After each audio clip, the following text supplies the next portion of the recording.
बच्चों good morning. ये हमारा चैनल है गुरु ज्ञानविद पाठक सर। आज हम आप लोगों को बोर्ड परीक्षा के बारे में कुछ परिचर्चा करेंगे कि 2025 में कैसे कौन सा सब्जेक्ट कैसे पढ़ें, किस लेवल का पढ़ें कि जैसे बच्चों को मतलब आगे पढ़ने में या एग्जाम देने में आसानी हो। तो जैसे सबसे पहले हम आप लोगों को ये बताना चाहते हैं कि जैसे परीक्षाएं जब हम लोग देते हैं तो उसमें हमारी जो परीक्षा होती है वो 3 घंटे 15 मिनट की होती है। तो सबसे पहले ये देखते हैं कि 15 मिनट जो आपको दी जाती है वो केवल पेपर पढ़ने के लिए दी जाती है, लेकिन बच्चे उसमें कुछ ऐसे होते हैं कि जो सीधा क्या करते हैं, लिखना शुरू कर देते हैं। तो अगर इससे लिखते हैं तो क्या होता है कि उनका काफी नुकसान हो जाता है और जो समय होता है वो बचता नहीं है, इसलिए उनका लेवल डाउन हो जाता है और क्वेश्चन छूट जाते हैं, जिससे वो परीक्षा अच्छे से नहीं कंप्लीट कर पाते हैं। अब चलते हैं, जैसे हम देखते हैं कि क्या कर सकते हैं हम उसमें। तो उसके लिए सबसे पहले हम क्या करेंगे कि 15 मिनट अपना पेपर में लगाएंगे, बाकी जो हमारे पास 3 घंटे का समय बचता है उसको हम लिखने में लगाएंगे, जिससे हमारे जो क्वेश्चन है वो छूटे ना और कंप्लीट हो जाएं। अब इसके बारे में आगे जो कुछ टॉपिक हैं या उसके बारे में जो कुछ क्वेश्चन हैं तो हमारे पांडे सर जी जो हैं वो आप लोगों को अभी कुछ बताएंगे। आइए पांडे सर जी। गुड मॉर्निंग बच्चों। देखो आज हम लोग गुरु ज्ञानविद पाठक सर क्लासेस से मतलब बोर्ड परीक्षा पे चर्चा के बारे में कुछ बातों से अवगत कराएंगे। जैसे बेटा बोर्ड परीक्षा में सभी बच्चों को डिप्रेशन ज्यादा होता है, क्योंकि कुछ बच्चे सोचते हैं कि हमें किस तरीके से लिखना है, क्या करना है और कौन सब्जेक्ट को कैसे तैयारी करनी है ना। तो ये समस्याएं बच्चों में होती रहती हैं और बच्चे इसमें ज्यादा मतलब अपने आप में तनावग्रस्त हो जाते हैं। तो बच्चों को पहली बात ये होता है कि तनाव डिप्रेशन बिल्कुल नहीं लाना है और तैयारी को अपने प्रॉपर करते रहना है। जैसे फिजिक्स है या केमिस्ट्री है या मैथ है, तो फिजिक्स में जो इम्पोर्टेंट चैप्टर है या जो डेरिवेशन है या जो न्यूमेरिकल है उस पर विशेष तौर पे हमें उन मतलब मेन पॉइंट जो होता है फार्मूले या डेरिवेशन पर हमें विशेष फोकस करना है, क्योंकि अगर डेरिवेशन आ गया और उसके जो प्रिंसिपल है, सिद्धांत है वो आ गए तो हम आसानी से क्वेश्चन को सॉल्व कर सकते हैं। यही समस्याएं रहती हैं, बच्चे डेरिवेशन पे ध्यान नहीं देते हैं और वो उनका न्यूमेरिकल जो भी होता है वो नुकसान होता है। और मैथ में रही बात, मैथ में बच्चों को जैसे अवकलन है, समाकलन है या मतलब डायनामिक्स है, स्टैटिक्स है, इससे रिलेटेड फार्मूले और उस पर मेन फोकस करना है, क्योंकि जब तक हमारे फार्मूले क्लियर नहीं होंगे जब तक हम कोई भी कार्य नहीं कर सकते हैं, क्योंकि फार्मूले बेस्ड सारे क्वेश्चन आते हैं और बेसिक कैलकुलेशन तो बच्चों को आता ही है। अगर हमें फार्मूले क्लियर होते हैं तो हम सारे अपने कार्यों को अच्छे ढंग से कर सकते हैं और हमें डिप्रेशन बिल्कुल नहीं लेना है और बिल्कुल उत्साहित होकर हर्षित होकर या प्रफुल्लित होकर अपने पेपर को देना है। तनाव नहीं लेना, अगर तनाव लेंगे तो हमारा पेपर नुकसान होगा और हम लिख नहीं पाएंगे। इसलिए आज बच्चों हम इतना ही बताएंगे, आगे मतलब नेक्स्ट जो है हमारे हिंदी के टीचर्स आगे आपको अवगत कराएंगे। Thank you very much. Good morning प्यारे बच्चों। जैसे आज बोर्ड परीक्षा की परिचर्चा 2025 पर अभी सर ने बताया, तो परीक्षा का नाम सुनते ही सबसे पहले बच्चों को के दिमाग में टेंशन हो जाता है कि परीक्षा। ऐसा नहीं कि आप लोग परीक्षा पहली बार दे रहे हैं, परीक्षा देते हुए आ रहे हैं, 10th में पहुंचे हैं तो अभी तक परीक्षा ही दे रहे हैं। तो जैसे सर ने बताया कि परीक्षा में आपको डिमोटिवेट नहीं होना है, मोटिवेट रहिए और मोटिवेट रहेंगे तो आपको जब आप सकारात्मक सोच आपकी रहेगी तो आपका पेपर भी अच्छा होगा। और पेपर देने से पहले कुछ विशेष बातों को आप ध्यान रखिए। जैसे जाते हैं आप पेपर तो पहले तो 15 मिनट पहले ही पहुंचिए सेंटर पे पहले पहुंचने से आपके अंदर सकारात्मक चीजें आएंगी। लेट पहुंचते हैं तो वैसे भी टेंशन बना रहता है, तो आप घर से थोड़ा पहले निकले और 15 मिनट पहले जब पहुंचेंगे वहां पे तो आपके पास एडमिट कार्ड होना बहुत आवश्यक है।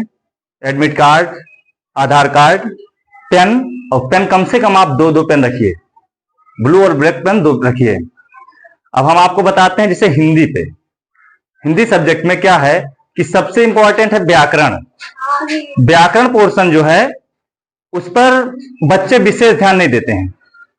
उसके बाद गद्य है, पद्य है, इस दोनों तीनों चीजों को साथ में लेके चलिए और आप व्याकरण में जो भी टॉपिक हैं उनको ध्यान से पढ़िए। पढ़ने के बाद उसको आप रटने का प्रयास ना करें, समझिए। जब आप समझेंगे, जैसे हैं कुछ कवि हैं उनके बारे में पढ़ लीजिए। उसके बाद विशेष रूप से जब आप परीक्षा देने जाएं तो आप स्वयं आपके अंदर इतना सकारात्मक चीजें भरी होनी चाहिए कि आपको लगे कि हमारी तैयारियां, जो चीजें छूट गई है उस पर ज्यादा विशेष ध्यान न दें, जो चीजें अभी आप पढ़ रहे हैं उस पर निरंतरता बनाएं। जब निरंतरता आपकी बनी रहेगी तो अब आपकी जो चीजें छूट गई उसको लेके आप डिमोटिवेट होंगे तो आपको और समस्या आएगी, नकारात्मक दिशा में चले जाएंगे। आप सकारात्मक रहिए, जो पढ़ रहे हैं उसको पढ़ते रहिए और पुराने कुछ वर्षों के पेपर को जरूर सॉल्व कर लें। उससे सॉल्व करने से आपके अंदर कॉन्फिडेंस भी आएगा और आपकी आने वाली परीक्षाओं के बारे में आपको और विशेष जानकारी होगी, कैसे पेपर में कैसे क्वेश्चन आ रहे हैं, कहां से चीजें आ रही हैं, इससे आपको और आगे फिर आपको और बताया जाएगा। ठीक है, धन्यवाद। हमारे सामाजिक विज्ञान के टीचर गिरिजा सर आ रहे हैं, आपको कुछ विशेष बातें बताएंगे परीक्षा को। गुड मॉर्निंग बच्चों, आज मैं आपको सामाजिक अध्ययन के बारे में गुरु ज्ञानविद पाठक सर के चैनल पे मैं आपको सामाजिक अध्ययन के बारे में कुछ बताना चाहूंगा। सब्जेक्ट हमारा इससे सामाजिक अध्ययन रहेगा। ठीक है, इसमें बोर्ड में सबसे पहले आपको सामाजिक अध्ययन में देखना यह है कि सबसे पहले आपको टाइम मैनेजमेंट करना बहुत ही जरूरी है। ठीक है, यदि आप जो है सामाजिक अध्ययन एक ऐसा सब्जेक्ट है, इसमें जो है अगर आप टाइम मैनेजमेंट अच्छे तरीके से मैनेज नहीं करेंगे तो इसमें बोर्ड के जो पेपर होते हैं इसमें कुल मिला के आपको सही तरीके से क्वेश्चन आंसर को करना है। और क्वेश्चन आंसर में सबसे पहली बात, हमको क्वेश्चन एक भी हमको छोड़ना नहीं है। सबसे पहले जब आप पेपर देखेंगे तो एक सटीक तरीके से पेपर को आप एक सही टॉपिक वाइज देख लेंगे कि हमको कौन सी टॉपिक सबसे पहले हमको आ रही है। क्वेश्चन आपको टिक आउट कर लेंगे कि हमको ये क्वेश्चन सही तरीके से आ रहे हैं कि नहीं आ रहे हैं। आप सबसे पहले फोकस कीजिए कि जो जो क्वेश्चन आ रहे हैं आप उसको जितने वर्डों में कहा जाए, जितने जैसे मान लीजिए 50 वर्ड 40 वर्ड, आप एक टिक आउट करके आप सबसे पहले उस क्वेश्चन को कीजिए। ठीक है, ऐसा नहीं है कि जो क्वेश्चन आ जाए आप उसको पूरी उस पर टाइम ज्यादा दे दें और जो क्वेश्चन कम आ रहा है उस पर टाइम कम दे। आप टाइम मैनेजमेंट सबसे बहुत ज्यादा जरूरी है। ठीक है, जो भी जितने क्वेश्चन है आप सबसे पहले उसको एक तरीके से पॉइंट आउट करके ही लिखेंगे। ठीक है, सामाजिक अध्ययन में हिस्ट्री के पोर्शन से आप क्या करेंगे कि जितने भी आपका पैराग्राफ वाइज है आप ज्यादातर कोशिश करेंगे कि एक पैराग्राफ वाइज से हटा के पॉइंट वाइज करके ही लिखेंगे। ठीक है, ज्योग्राफी से आप मैप वाले वर्क में हम देखेंगे कि इसमें जैसे हमने देखा कि धान का उत्पादन कहाँ पे हो रहा है, कोयला हमारे सबसे ज्यादा कहाँ पे मिल रहे हैं, हमारे क्रांतिकारी जैसे असहयोग आंदोलन हुआ, ये सारे आंदोलन हमारे कौन कौन सी जगह पे हुए हैं। तो हम एक सही तरीके से मैप में देख के एक पॉइंट आउट कर लेंगे। और ठीक है, उसके बाद में हमारा जैसे अर्थशास्त्र में हमने ये देखेंगे कि हमें जैसे सामाजिक अर्थशास्त्र में हमने ये देखा कि रोजगार से रिलेटेड क्या होता है क्या नहीं, हमको पैसों का मैनेजमेंट कैसे क्या करना है। ठीक है, ये सारी चीजें हो जाएंगी। ठीक है, धान का उत्पादन, गन्ना उत्पादन, ये सारी चीजें हो जाएंगी। तो हम ये सारी चीजों को अच्छे से देख लेंगे, टॉपिक वाइज देख लेंगे। ठीक है, जैसे हमारा कुछ टॉपिक हो गया उपभोक्ता अधिकार के बारे में, प्रदूषण के बारे में, अन्य सारी चीजों में हम इसको टॉपिक वाइज देखेंगे। ठीक है, कुल मिला के बात यह है कि हम टाइम मैनेजमेंट करना बहुत ही जरूरी है। धन्यवाद।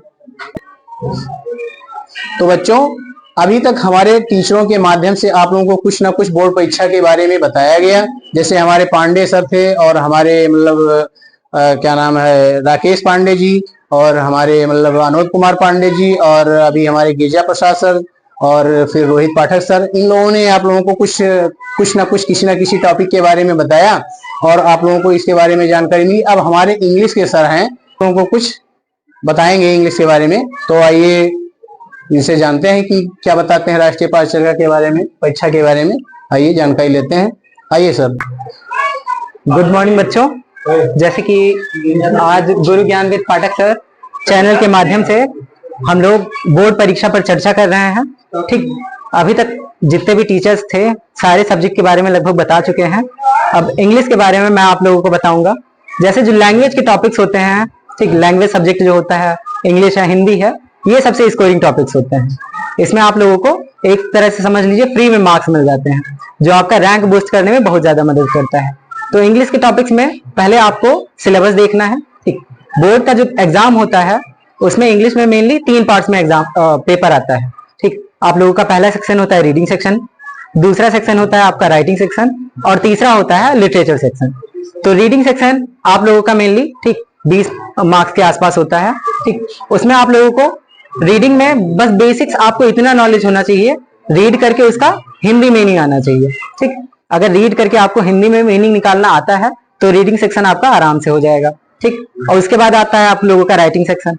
राइटिंग सेक्शन में मेनली आप लोगों को लेटर राइटिंग आता है, आर्टिकल राइटिंग आता है, एप्लीकेशन राइटिंग आएगा, पैराग्राफ राइटिंग या फिर रिपोर्ट राइटिंग। ठीक, और सबसे अच्छी बात होती है राइटिंग सेक्शन में कि आप लोगों को लेटर राइटिंग में और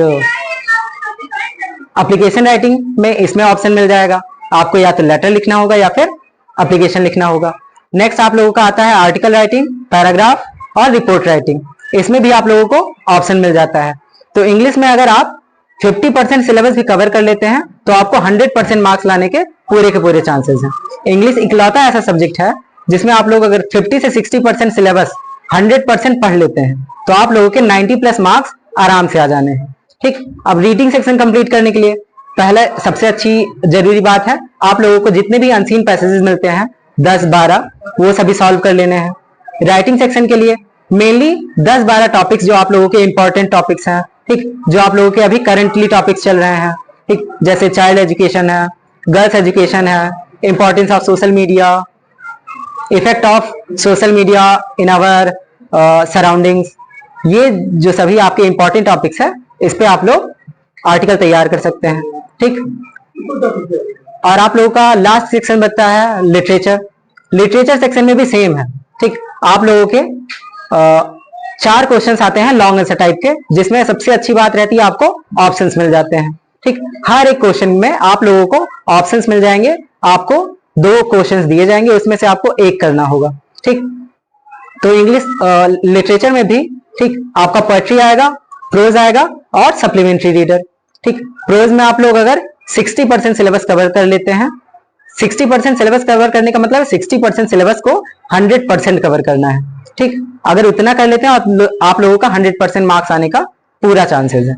ठीक, और आप लोगों का जो आ जाता है प्रोज सेक्शन, प्रोज सेक्शन में भी मेनली आप लोगों के जो मेन प्रोज हैं, ठीक, उनके ऑथर कौन कौन से हैं, ठीक, और प्रोज का मेनली जितने भी पोएम्स हैं आप लोगों के उनके सेंट्रल आइडियाज। ठीक, मेनली आप लोगों के अराउंड 12 पोएम्स हैं। 12 पोएम्स में से अगर आप लोग 3 पोएम्स के भी सेंट्रल आइडिया अच्छे से याद कर लेते हैं तो भी आप लोगों के नंबर आ जाएंगे, क्योंकि एक क्वेश्चन देता है सेंट्रल आइडिया पर जिसमें 3 ऑप्शंस रहते हैं। आपको 3 पोएम में से किसी एक का सेंट्रल आइडिया लिखना होता है। सिमिलरली आप लोगों का जो लिटरेचर पोर्शन होता है उसमें भी जितने भी क्वेश्चंस आते हैं सब ऑप्शंस में आते हैं। तो आप लोग अगर 60% सिलेबस भी अच्छे से कवर कर लेते हैं तो आप लोगों के 100% मार्क्स आ जाएंगे। ठीक, थैंक यू।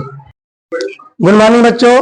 तो आज हम आपको गुरु ज्ञान विद पाठक सर के चैनल के माध्यम से आपको बोर्ड परीक्षा पर चर्चा 2025 के बारे में कुछ बताएंगे। अभी आप लोगों ने देखा कि हमारे सभी अध्यापक ने आप लोगों को परीक्षा के सभी टॉपिक के बारे में कुछ ना कुछ बताया है। तो हम आपको ये बताएंगे कि आपको परीक्षा की सावधानियां, परीक्षा में आपको क्या क्या सावधानियां बरतनी चाहिए। जैसे कि आप परीक्षा में जब भी जाए, परीक्षा परिसर में आपको अपने टाइम पे जाना है कि टाइम से पहले 10 मिनट पहले पहुंचेंगे तो आपको परीक्षा में ज्यादा दिक्कत नहीं आएगी। परीक्षा में जब आप एंट्री कर ले क्लास में तो आपको अपने सारे सामान जो भी अपना पेंसिल, रबर, पेन है आपको अपना स्वयं लेके जाना है। अब वहां पे आपको किसी से कोई चीज मांगनी नहीं है, ना ही आपको किसी भी बच्चों को अपनी कॉपी देना है, ना ही किसी बच्चों को आपको चिट कराना है। इससे क्या होगा, आपका नंबर जो है वो कम हो जाएगा, क्योंकि आपने जो दूसरे बच्चों को दिखा दिया वो बच्चा आपके जस्ट आगे या पीछे रहेगा। अगर रोल नंबर से आगे 1-2 नंबर रहता है, सेम टाइप की कॉपी हो जाती है तो उसमें क्या होता है, नंबर काट लिया जाता है। इसलिए आपको ध्यान रखना है कि हमें अपने आगे और पीछे वाले बच्चों को कभी भी अपने कॉपी से चीटिंग नहीं कराना है। और आपको वहां पे जो भी कुछ सामान ले जाना है ये ध्यान रखना है कि हमें किसी से कोई सामान मांगना ना पड़े। तो एग्जाम के टाइम आपको अपना स्वयं पूर्वक ध्यान से पढ़कर जाना है। जो भी टॉपिक आपको सर लोगों ने बताया है उसी माध्यम से आप लोग उसका तैयारी कीजिए और एग्जाम में अपना सावधानियां बरतिए कि किसी से कोई सामान ना हमें मांगना पड़े, ना आपको वहां कोई देगा, और एग्जाम के समय में आप अपने टाइम से पहुंचे। धन्यवाद। अब आप लोगों ने देख लिया है कि हमारे टीचरों ने आप लोगों को कुछ ना कुछ बताया है और आप लोगों को मोटिवेट भी किया है, जैसे आप अपने परीक्षा में कैसे एग्जाम दे सकते हैं। अब आप लोगों को समझ में आ ही गया होगा कि कैसे परीक्षा दी जाती है। तो इन सभी चीजों को आप लोग ध्यान दे करके और परीक्षा हॉल में जाइएगा और वहां अच्छे से परीक्षा की तैयारी करके जाइएगा और परीक्षा दीजिएगा। अब आप लोगों की परीक्षा अच्छे से हो, इसके लिए हम लोग चाहते हैं कि आप लोग परीक्षा की अच्छी से तैयारी करके जाइए और आप लोगों को परीक्षा की हार्दिक शुभकामनाएं। धन्यवाद।